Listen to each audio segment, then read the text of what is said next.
guys, welcome to this week's segment on everything addiction, substance misuse and alcohol. On behalf of Secret Men's Business, my name is Mike Power. I am an addiction therapist and I work in a hospital in central London. If you're watching this, maybe you've been struggling with your alcohol intake or your drug intake and are wanting to make changes and reduce, or maybe you even want to stop. Or maybe you've got to the point where you actually feel dependent, you want to stop but you can't stop because the withdrawals are so severe. If that is the case, please do not do it by yourself. Please do get in contact with a medical professional or a drug and alcohol professional, as you might need a medical assisted detox. So in today's session, I'm going to be looking at triggers. So what are triggers? Triggers are events and cues that create a craving to drink or use drugs. They can happen internally or they can happen externally. Internally, they are thoughts, feelings and emotions. Externally, they're usually people, places and things. I'm going to be focusing today on the internal triggers, and I'm going to be focusing on four main culprits, which in the substance misuse field is well known for taking people out in relapse. And the acronym for those is called HALT. HALT stands for hungry, angry, lonely and tired. So I'm going to explore those individually. So hungry, if you think about it, if you're starving, you're just not going to think rationally. If you get stressed, you're going to get more stressed. So if I'm hungry, for instance, and I'm going across to the supermarket, my intention is that I'm going to buy a nice healthy meal. I either come out with chocolate and sugar, or I'm going to come out with a few bottles of alcohol. So it's really important when you're trying to reduce your drugs and alcohol, or if you're new in recovery and you're trying to abstain, that you really focus on a healthy diet. So making sure you're having a good healthy breakfast, a good healthy lunch and a good healthy dinner and some healthy snacks in between. Try not to overdo the sugar if possible, because you get that rush but it doesn't last very, very long.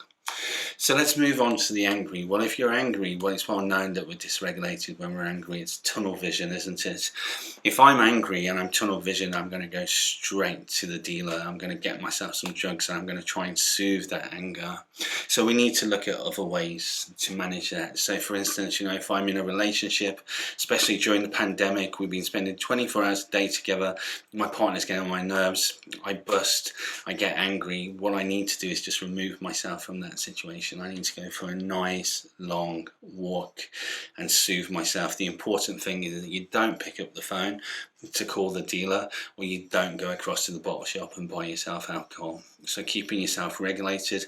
It could be a case of, if you're feeling angry, change your temperature, go and have a shower, a hot shower, a cold shower or a hot bath. Anything you can do to soothe yourself and keep yourself grounded. Another big culprit is loneliness, and I think a lot of us can identify with this again, especially at this time. Not everybody has partners. People are stuck and they're isolated by themselves.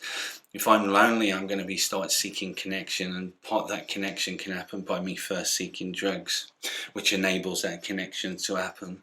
So we need to be looking at the opposite of loneliness, which is connection.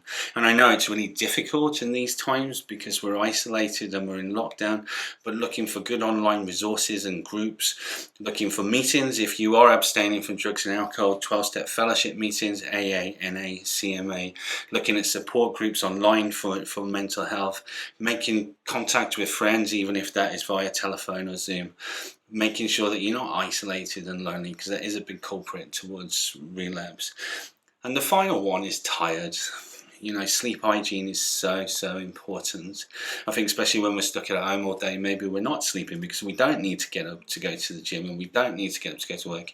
It is important to have good sleep hygiene. Make sure you're putting your technology down early, making sure you're switching the lights off and going to bed at a reasonable time. Keep structure to your sleep pattern as well, making sure you're getting a good night's sleep. So those are the halts. Thank you for listening to me today. If you have any topics that you'd like covering by myself, please get in touch with Joe and I will try and cover them. Thank you. Bye bye.